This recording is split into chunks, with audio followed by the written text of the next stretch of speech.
Never miss अ prediction videos. Channel subscribe करके bell icon press करें and stay updated for latest videos. या देवी सर्वभूतेषु शक्तिरूपेण संस्थिता नमस्तस्यै नमस्तस्यै नमस्तस्यै नमो नमः। जय कारा शेरा वाली दा बोल, साचे दरबार की जय। तो नवरात्रों के इस पर्व पर आप सबको बहुत बहुत नमस्कार। मैं हूं पंडित राजकुमार शर्मा और आप देख रहे हैं टाइम महाराष्ट्र। 4 नेताओं के बारे में हमने बात की और आज जिस नेता के बारे में बात करेंगे उस नेता के बारे में कौन नहीं जानता। आंदोलन से उभरा हुआ एक व्यक्ति, क्रांति से उभरा हुआ एक व्यक्ति, अन्ना के आंदोलनों से भरा हुआ साहस, none other than Arvind Kejriwal. जब हम अरविंद केजरीवाल की बात करते हैं तो छोटी छोटी बातों के ऊपर आंदोलन कर लेना और अपने मफरल को संभालते हुए, खांसते हुए आंदोलन में बैठ जाना, ठंडी और गर्मी की नापरवाह करते हुए एक ऐसा योद्धा, एक ऐसा व्यक्ति जिसने हर उस चीज को नकारा जो देश के लिए उत्तम नहीं है। आज परिस्थिति बदल गई है, कुछ चीजें ऐसी हैं जो उनके बारे में मैं वर्णन या चर्चा नहीं करूंगा, क्योंकि ये शो जो है वो ज्योतिष के आधार पर है। ज्योतिष की बात करें तो ज्योतिष में हम लोग सिर्फ 9 ग्रह, 12 राशियां और 27 नक्षत्रों की बात करते हैं, नियति की बात करते हैं। नियति को कोई नहीं टाल सकता, ये मैं बार बार, मेरा डायलॉग आपने सुना होगा। तो सीधा चलते हैं अरविंद केजरीवाल की डेट ऑफ बर्थ के ऊपर। 16/8/1968 7:55 भिवानी में उनका जन्म हुआ। एक सामान्य परिवार, एक मिडिल क्लास फैमिली में जन्मे हुए अरविंद केजरीवाल ने कभी सोचा नहीं होगा वो राष्ट्र की राजनीति में इतना बड़ा पद हासिल कर लेंगे और बड़े बड़े नेताओं को पछाड़ते हुए आगे बढ़ाएंगे।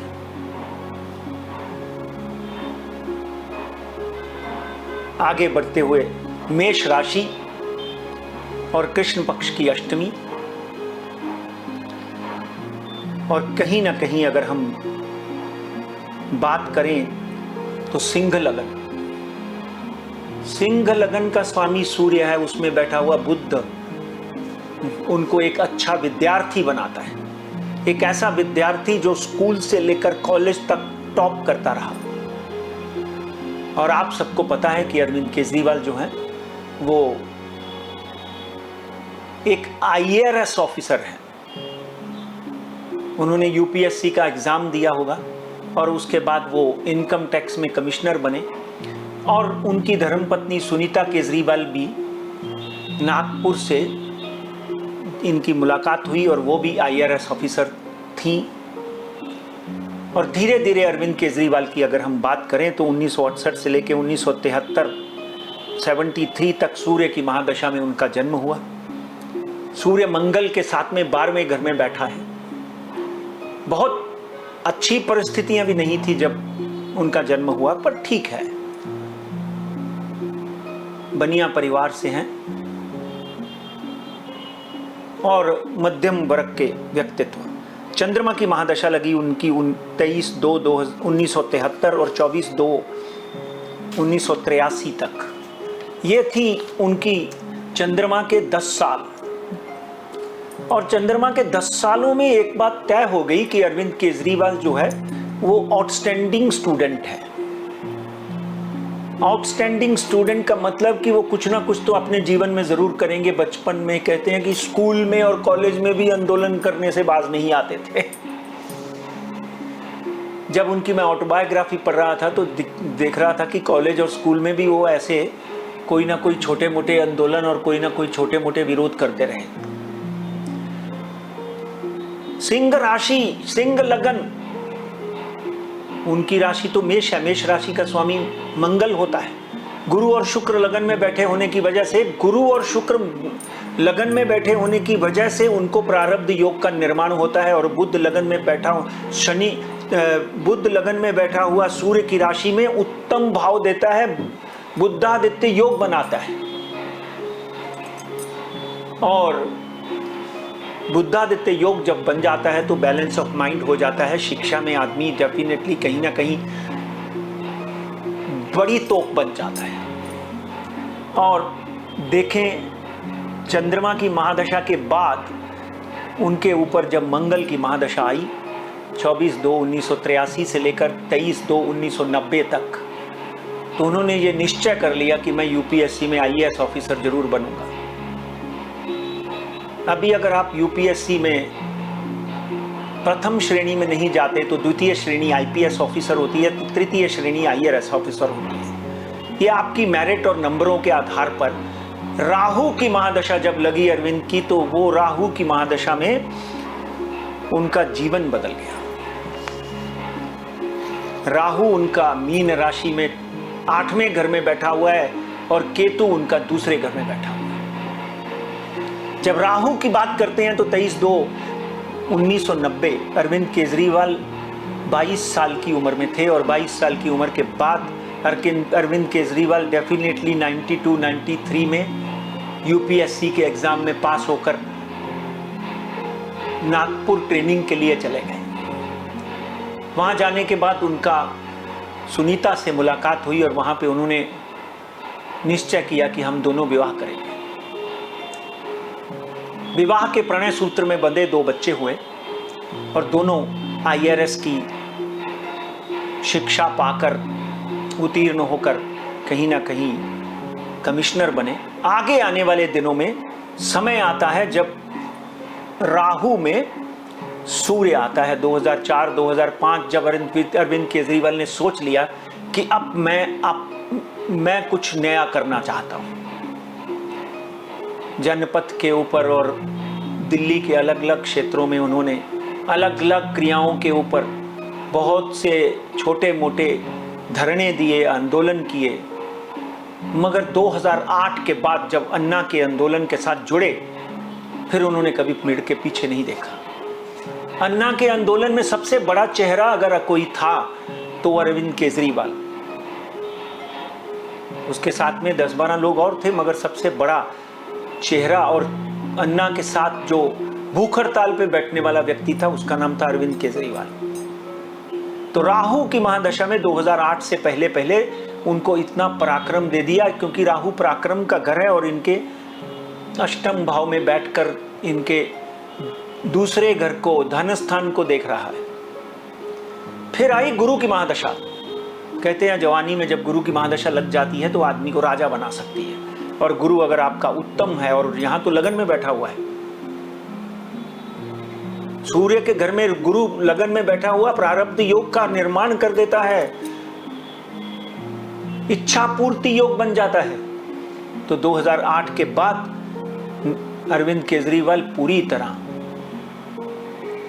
अपनी आईआरएस की नौकरी छोड़कर बोरिया बिस्तरा बांधकर अन्ना के साथ पूरी तरह से जुड़ गए। और फिर समय आया जब अन्ना के साथ जुड़े जुड़े अरविंद केजरीवाल लोगों के साथ जुड़ गए, दिल्ली के दिल में घुस गए जाकर, और दिल्ली के दिल में ऐसे घुसे कि अभी तक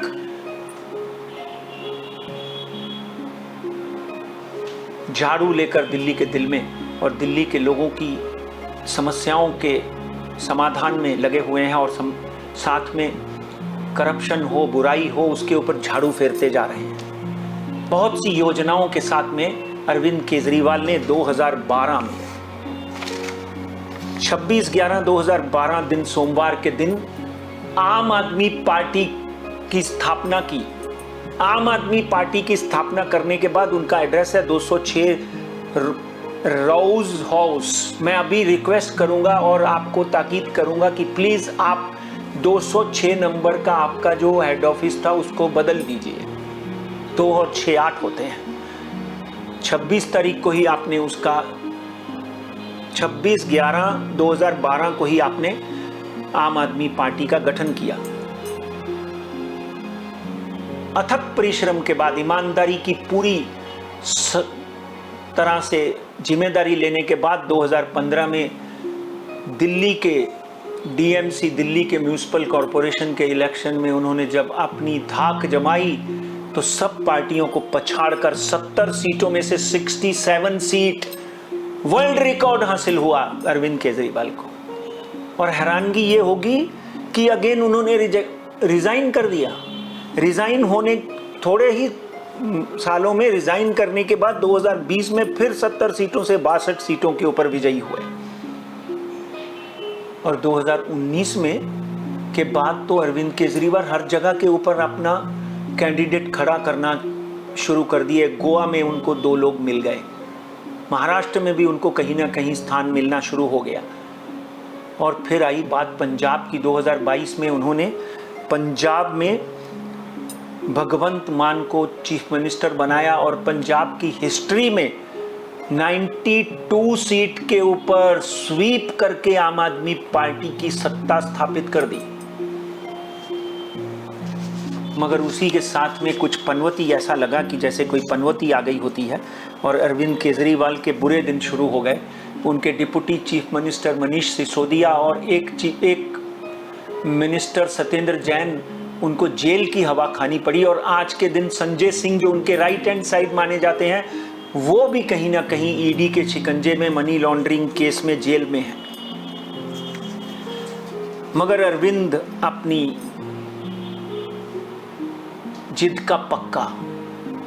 इन सब चीजों के बावजूद भी अरविंद केजरीवाल अगर 2021-22 के इलेक्शन दिल्ली के देख लिए, फिर बहुमत में आ गए। आज दिल्ली में चीफ मिनिस्टर होने के बावजूद भी अरविंद केजरीवाल की आम आदमी पार्टी के पास अधिकार शून्य है। गवर्नर के अधिकार ज्यादा से ज्यादा है। अब आगे क्या होगा, आपके मन में यह सवाल होगा। मित्रों, एक बात ध्यान से सुन लो। अरविंद केजरीवाल की मंगल राहु की महादशा के बाद में अभी गुरु की महादशा 23/2/2024 में खत्म हो जाएगी।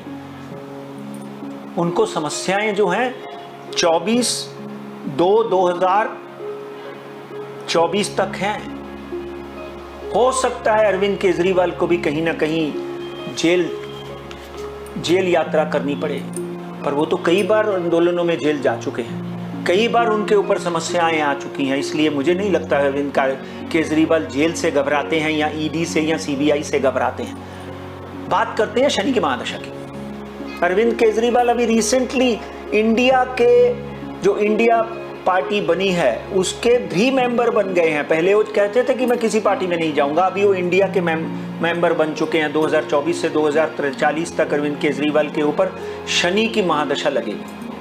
24/2/2024 से 24/2/2043 तक शनि इनका चंद्रमा के साथ राजयोग का निर्माण करता है। नवे घर में बैठा हुआ, भाग्य स्थान में बैठा हुआ। तो एक दिन मैं आज भी ये बात को नकार नहीं सकता कि अरविंद केजरीवाल एक ऐसा नेता बनकर वापस आगे आने वाले दिनों में उभरेगा जब he will be threat to anybody in this country। एक बात तो तय है कि 2032-2034 के करीब अरविंद केजरीवाल को एक समय ऐसा मौका मिलेगा कि सब पार्टियां मिलकर अरविंद केजरीवाल को पीएम प्राइम मिनिस्टर तक घोषित कर सकती हैं। मगर 2032 तक उनको इंतजार करना पड़ेगा। 2043 तक Arvind Kejriwal can bounce back to the post of prime minister also.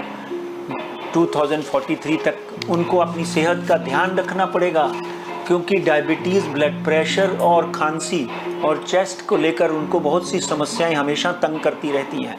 और आगे आने वाले दिनों में 2027 से पहले वो अपनी धर्मपत्नी को भी सत्ता में उतारेंगे। इस बात को ध्यान रखिए।